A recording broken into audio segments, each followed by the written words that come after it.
أنا عايز أرجع بحضراتكم ل 27 يناير 2023، الأسبوع المهم جدا اللي كان في آخر كلام، واللي استضفت فيه لأول مرة على شاشة عربية البروفيسور ستيف هانكي، وهو أستاذ الاقتصاد في جامعة جونز هوبكنز في الولايات المتحدة الأمريكية. الحلقة دي هي وثيقة اقتصادية تاريخية لمن أراد أن يفهم مشاكل الاقتصاد المصري ومشكلتنا مع صندوق النقد الدولي.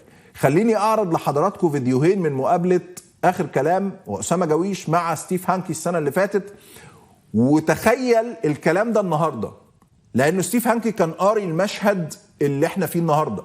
أيامها طلعوا العيال الصغيرين بتوع اللجان الإلكترونية قعدوا يشتموني ويشتموا ستيف هانكي، يقول لك جايب واحد إخوان من جامعة أمريكية وبيقول لنا خبير اقتصادي. اسمع ستيف هانكي بيتكلم بيقول إيه عن صندوق النقد، وبيتكلم بيقول إيه عن العملة، وبيتكلم بيقول إيه عن التعويم، وتعالوا نرجع نعلم. Which was one of the most dramatic days in Egyptian economic history. You tweeted, and I quote, "Egypt will soon learn an age-old lesson. Contrary to IMF speak, countries can devalue their way to prosperity." How do you explain that? Well, the IMF, by the way, since 1962, there have been many IMF programs in Egypt. Every decade, Egypt has been involved in an IMF program, and none of these programs have worked. And the new program will not work, by the way. It is not working. Starting in October, when they did the durable flexible exchange rate, what did I tell you? The pound collapsed. It went down 22% against the US dollar. So the IMF programs do not work. We've done an extensive study of the IMF programs, and actually countries with IMF programs fare worse than countries that are similar but have no IMF programs. And this devaluing your way to prosperity, the IMF likes to go with these flexible exchange rates, devalue the currency. They say that's going to lead to prosperity, but think of it.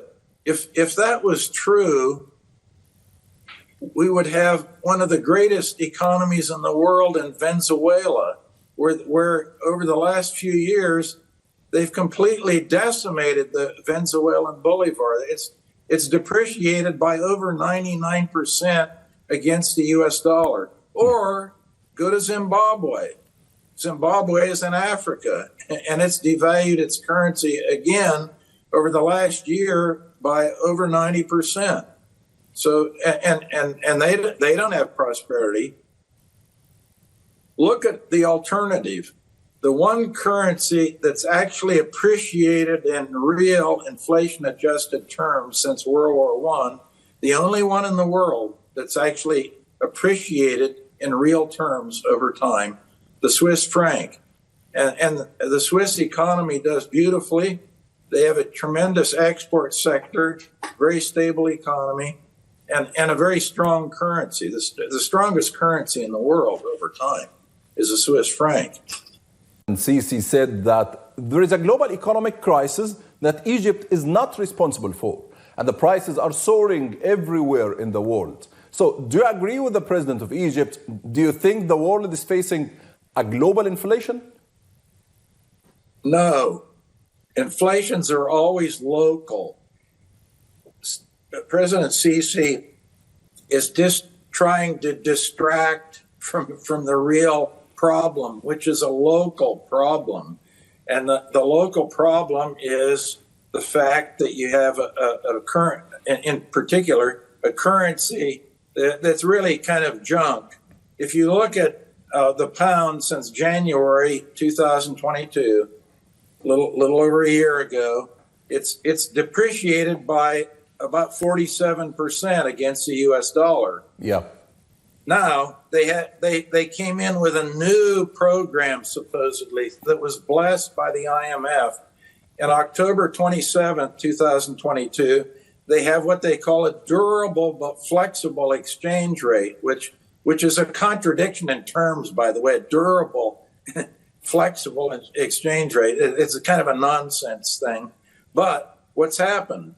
the pound's depreciated since October 27th, 2022 by 22% against the US dollar. So as the pound goes down, inflation is imported. And why is it imported? Because of a local problem, not a global problem. The pound is a local currency. It's the Egyptian money.